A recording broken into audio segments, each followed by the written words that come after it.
Students, welcome to your social science class, lesson 6, part 2, understanding of maps. In this part, we have to learn essential elements of map. മാപ്പിൻ്റെ പ്രധാന ഘടകങ്ങൾ ഏതെല്ലാം? ഒരു മാപ്പ് വരയ്ക്കുമ്പോൾ എന്തൊക്കെയാണ് അത്യാവശ്യമായി അതിന് വേണ്ടത്? എന്തൊക്കെയാണ് ഒരു മാപ്പ് വരയ്ക്കുമ്പോൾ അത്യാവശ്യമായി വേണ്ടത്?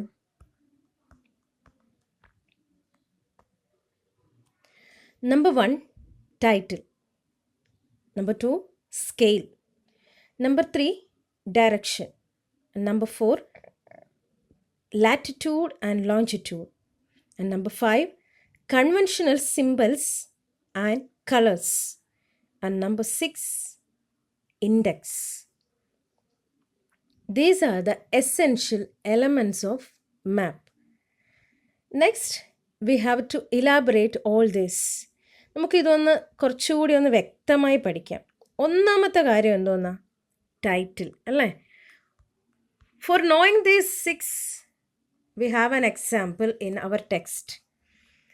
എല്ലാം മനസ്സിലാക്കാൻ, ഈ 6 ഘടകങ്ങളെ മനസ്സിലാക്കാൻ നമ്മുടെ ടെക്സ്റ്റിലൊരു എക്സാമ്പിൾ ഉണ്ട്. അതാണ് നമുക്ക് തന്നിരിക്കുന്ന കേരളത്തിൻ്റെ ഈ മാപ്പ്. നിങ്ങൾ പെട്ടെന്ന് ശ്രദ്ധിച്ചാൽ ഇത് കേരളത്തിൻ്റെ മാപ്പാണെന്നറിയാം.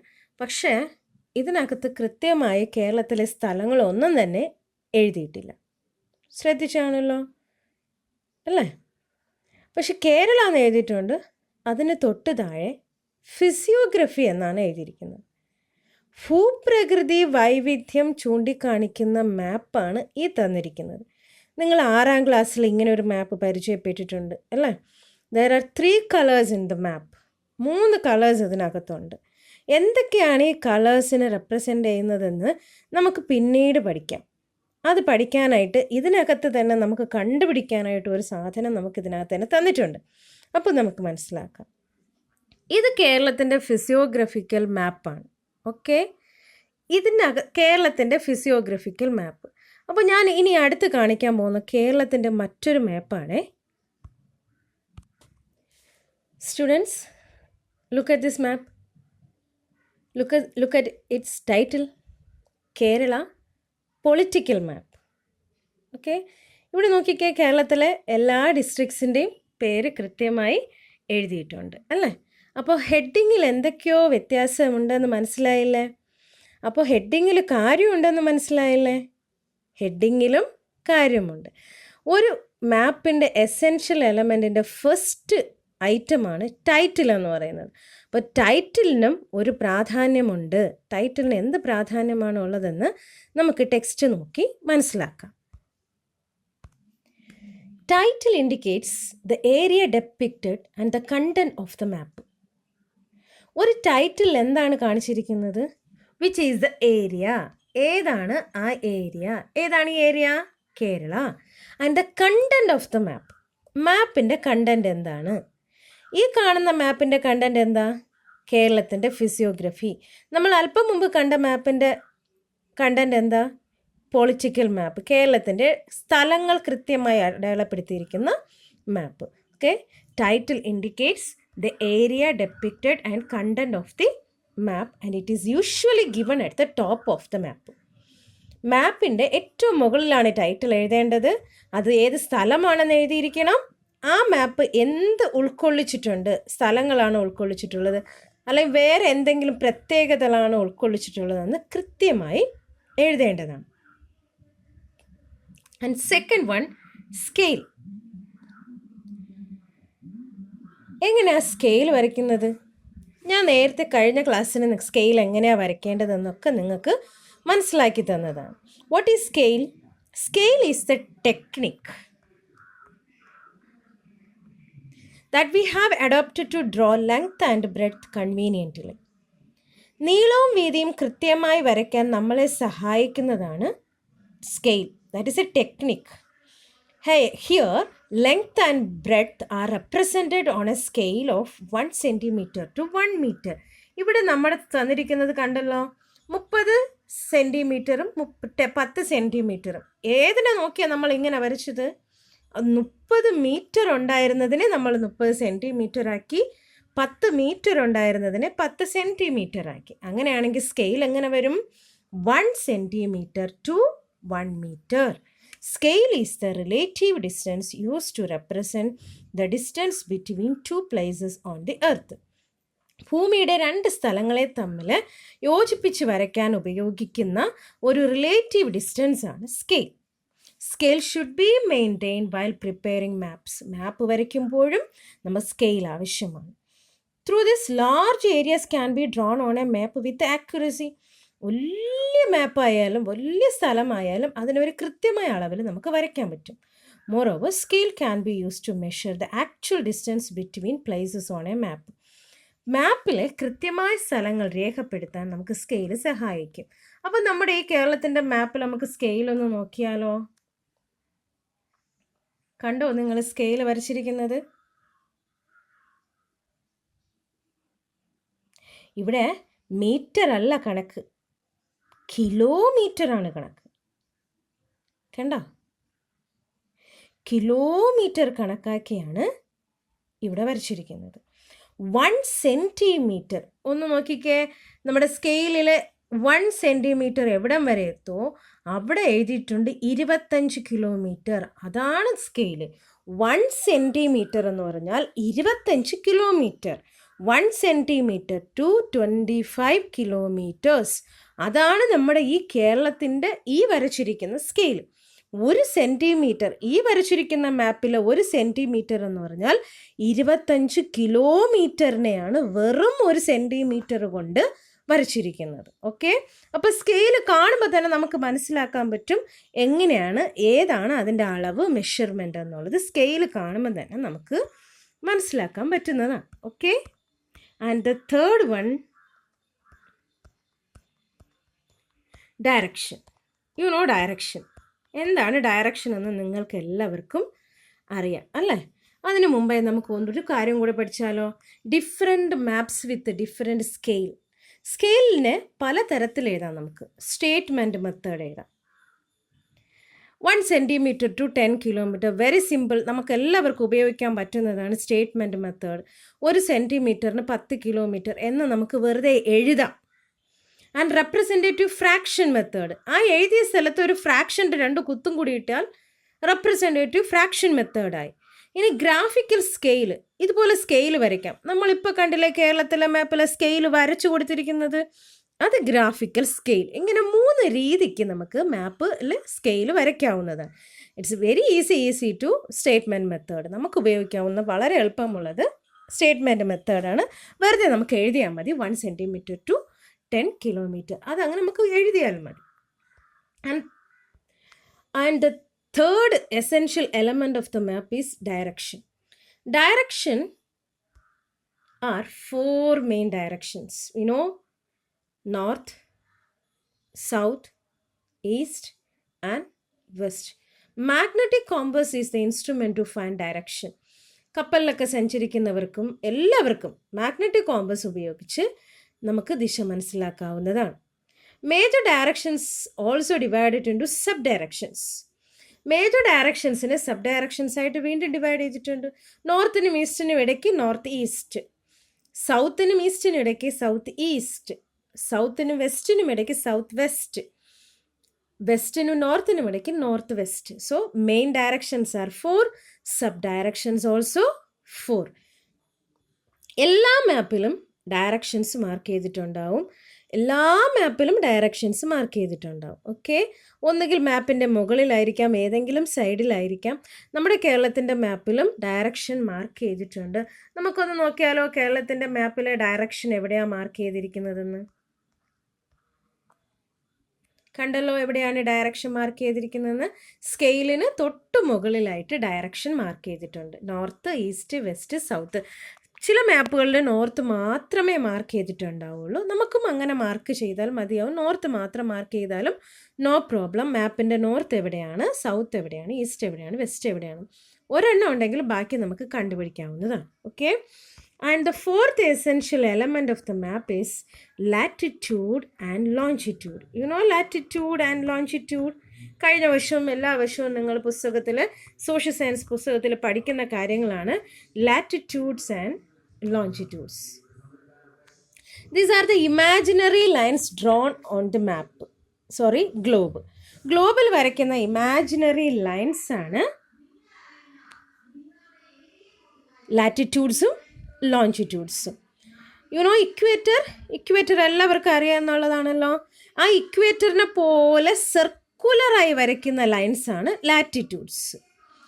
ഇനി നേരെ സെമി സർക്കുലർ, മുകളിൽ നിന്ന് താഴേക്ക് വരയ്ക്കുന്നതാണ് longitudes. These are the difference. ഇത്രയേ ഉള്ളൂ.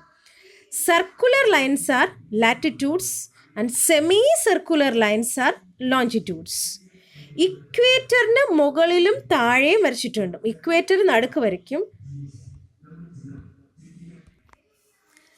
ഇക്വേറ്ററിന് മുകളിൽ വീണ്ടും അതുപോലെ സർക്കുലർ ലൈൻസ് മുകളിലോട്ട് ഡിഗ്രി ബേസിന് വരയ്ക്കാം. ഒരു പൊട്രാക്ടർ എടുത്ത് വെച്ച് കഴിഞ്ഞാൽ നമ്മൾ മുകളിലോട്ട് 1, 2, 3, 4 എന്ന ഡിഗ്രി മെഷർ ചെയ്യുന്നത് പോലെ ഓരോ ഡിഗ്രിക്കും നമുക്ക് ഓരോ ലൈൻസ് വരയ്ക്കാം. അതെല്ലാം വിളിക്കുന്ന പേരാണ് ലാറ്റിറ്റ്യൂഡ്സ് എന്നാണ് അവരെ വിളിക്കുന്നത്. അങ്ങനെ നോർത്ത് പോൾ വരെ എത്തുമ്പോൾ നമ്മുടെ പൊട്രാക്ടറുള്ള മെഷർമെൻറ്റ് പോലെ തന്നെ 90 ഡിഗ്രി വരെ 90 ലൈൻസ് വരയ്ക്കാൻ പറ്റും. So 90 degree latitude is known as North Pole. 90 degree latitude ആണ്. 90 ഡിഗ്രിയിൽ വരുന്ന ലാറ്റിറ്റ്യൂഡ് ആണിൻ്റെ പേരാണ് നോർത്ത് പോൾ.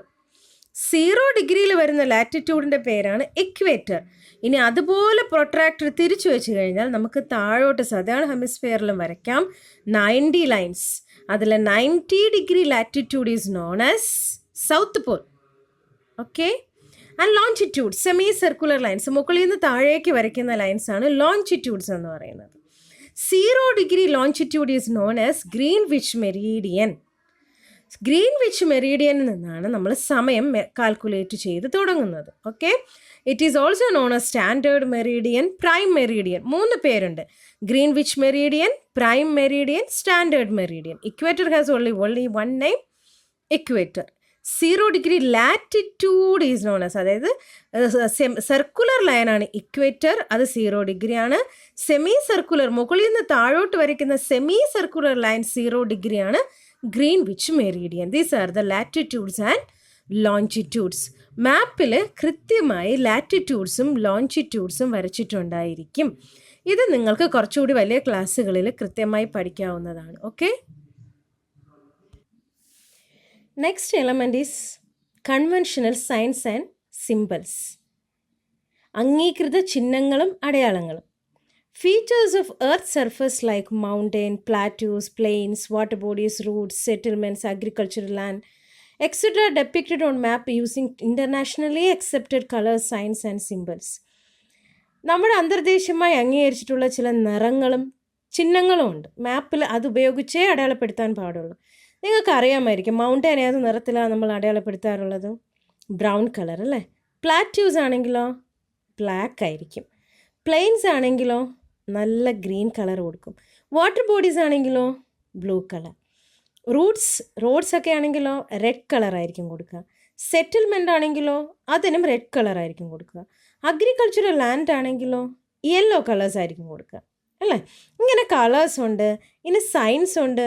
മാപ്പിലൊക്കെ നിങ്ങൾ പല സൈൻസും കണ്ടിട്ടുണ്ടാവുമല്ലോ. അപ്പോൾ സൈൻസും സിമ്പിൾസും ഒക്കെ മാപ്പിന് വളരെ അത്യാവശ്യമായ ഒരു ഘടകമാണ്. ഇതൊക്കെ ഒരു മാപ്പിൽ വരച്ചിട്ടുണ്ടെങ്കിൽ, കളേഴ്സ് കൊടുത്തിട്ടുണ്ടെങ്കിൽ, ഏതെങ്കിലും ഒരു നിറം കൊടുത്തിട്ടുണ്ടെങ്കിൽ, അല്ലെങ്കിൽ അത് ഏതെങ്കിലും ഒരു ചിഹ്നം കൊടുത്തിട്ടുണ്ടെങ്കിൽ അത് എന്തിനു വേണ്ടി കൊടുത്തിരിക്കുന്നു എന്ന് നമുക്ക് മനസ്സിലാക്കി തരുന്ന ഘടകമാണ് നമ്മുടെ അടുത്ത ഘടകം, ഇൻഡെക്സ് ബോക്സ്. കൺവെൻഷണൽ സൈൻസും സിമ്പിൾസും എന്തിനു വേണ്ടി കൊടുത്തിരിക്കുന്നു എന്ന് നമുക്ക് മനസ്സിലാക്കി തരുന്ന ബോക്സാണ് index box. Index is the key to map reading. മാപ്പ് മനസ്സിലാക്കാനുള്ള ഏറ്റവും വലിയ വഴിയാണ് ഇൻഡെക്സ് ബോക്സ്. ഇൻഡെക്സ് ബോക്സിലോട്ട് നോക്കിയാൽ അതിൽ കൊടുത്തിരിക്കുന്ന കളർ എന്തിനാണ് കൊടുത്തിരിക്കുന്നത്, അതിൽ കൊടുത്തിരിക്കുന്ന ലൈൻസ് എന്തിനാണ് കൊടുത്തിരിക്കുന്നത് എന്നുള്ളത് നമുക്ക് കൃത്യമായി മനസ്സിലാക്കാൻ പറ്റും. Index represents the colours and signs on a map. മാപ്പിൽ കളറും സൈനും കൃത്യമായി മനസ്സിലാക്കി തരുന്നത് ഇൻഡെക്സ് ബോക്സ് ആണ്. Characteristics of a map is understood using the index box. Index box നോക്കുമ്പോൾ മാപ്പിൻ്റെ ക്യാരക്ടറിസ്റ്റിക്സ് മനസ്സിലാക്കാൻ പറ്റും. അതൊരു പൊളിറ്റിക്കൽ മാപ്പാണോ, അതൊരു ഫിസിക്കൽ മാപ്പാണോ, അതൊരു തിമാറ്റിക് മാപ്പാണോ? പൊളിറ്റിക്കൽ മാപ്പാണെങ്കിൽ അതിൽ സ്ഥലങ്ങളായിരിക്കും എഴുതിയിരിക്കുക. ഫിസിക്കൽ മാപ്പാണെങ്കിൽ അതിനകത്ത് ഭൂപ്രദേശങ്ങളുടെ പ്രത്യേകതകളായിരിക്കും കൊടുത്തിരിക്കുക. തിമാറ്റിക് മാപ്പാണെങ്കിൽ ഏതെങ്കിലും ഒരു തീമിനെ ബേസ് ചെയ്തൊരു മാപ്പായിരിക്കും. ഇന്ത്യയിലെ മണ്ണിനങ്ങൾ, ഇന്ത്യയിലെ നദികൾ, ഇന്ത്യയിലെ കൃഷി, ഇങ്ങനെ എന്തെങ്കിലും ഒരു പ്രത്യേകത. അങ്ങനെ ഒരു പ്രത്യേകപരമായ മാപ്പാണ് തിമാറ്റിക് മാപ്പ് എന്ന് പറയുന്നത്. അപ്പോൾ index box is very necessary four A map. Okay, അപ്പോൾ നമ്മുടെ ടെക്സ്റ്റിലെ മാപ്പ് നോക്കിയിട്ട് അതിൻ്റെ ഇൻഡെക്സ് ബോക്സ് നോക്കി ഈ മാപ്പിൻ്റെ ക്യാരക്ടറിസ്റ്റിക്സ് ഒന്ന് മനസ്സിലാക്കിയാലോ. There are 3 colors in the map. The yellow color represents coastal area and the green color represents midland and the brown color represents highland. Okay, understood what is the speciality of this map? This map represents the physiography of Kerala. Kerala has 3 physiography. Brown color represents highland, green color represents midland and yellow color represents coastal area. ഇനി മാപ്പിനകത്ത് എഴുതേണ്ട കാര്യമുണ്ടോ? മാപ്പിനകത്ത് എഴുതേണ്ട കാര്യമില്ല. അപ്പോൾ ഇങ്ങനെ നമ്മൾ നിറങ്ങൾ കൊടുത്ത് മനസ്സിലാക്കുമ്പോൾ അല്ലെങ്കിൽ സിമ്പൽ കൊടുത്ത് മനസ്സിലാക്കുമ്പോൾ, സിമ്പലോ നിറമോ മാപ്പിനുള്ളിൽ കൊടുത്തു കഴിഞ്ഞാൽ അതിനകത്ത് തന്നെ നമ്മൾ എഴുതേണ്ട കാര്യമില്ല. പുറത്ത് ഇൻഡെക്സ് ബോക്സിനുള്ളിലാണ് നമ്മൾ കാര്യങ്ങൾ എഴുതേണ്ടത്. ഇൻഡെക്സ് ബോക്സ് കാണുമ്പോൾ നമുക്ക് കാര്യങ്ങളെ വായിച്ച് മനസ്സിലാക്കിയെടുക്കാൻ പറ്റും എന്തിനാണ് ഈ നിറങ്ങൾ കൊടുത്തിരിക്കുന്നത്. ഈ മാപ്പിലൂടെ ഒന്ന് നോക്കിക്കേ. ഈ മാപ്പിലൂടെ നമുക്ക് എല്ലാ എസെൻഷ്യൽ എലമെൻസും ഒന്ന് നോക്കിയാലോ. First one, title. ടൈറ്റിൽ ഉണ്ടോ ഈ മാപ്പിന്? ഉണ്ടല്ലേ. ഇന്ത്യ മാപ്പ്. ഇന്ത്യയുടെ ഒരു സാറ്റലൈറ്റ് ഇമേജാണ് ഈ തന്നിരിക്കുന്നത്. ദാറ്റ് മീൻസ് ഇന്ത്യയുടെ ഏകദേശം ഒരു പൊളിറ്റിക്കൽ മാപ്പാണ് ഈ തന്നിരിക്കുന്നത് അല്ലേ. ടൈറ്റിലുണ്ടല്ലോ. ദെൻ സ്കെയിൽ ഉണ്ടോ നോക്കാം. സ്കെയിലുണ്ടോ? ദേ നോക്കിക്കേ, സ്കെയിലും ഉണ്ട് അല്ലേ. അപ്പോൾ ഈ സ്കെയില് എന്താണ് കണക്കാക്കിയിരിക്കുന്നത്? 1 centimeter is equal to 200 kilometers. 1 centimeter is equal to 200 kilometers. And the third one, direction. ഈ മാപ്പിൽ നമുക്ക് ഡയറക്ഷൻ ഉണ്ടോ എന്ന് നോക്കാം. ഡയറക്ഷൻ ഉണ്ടോ മാപ്പിൽ?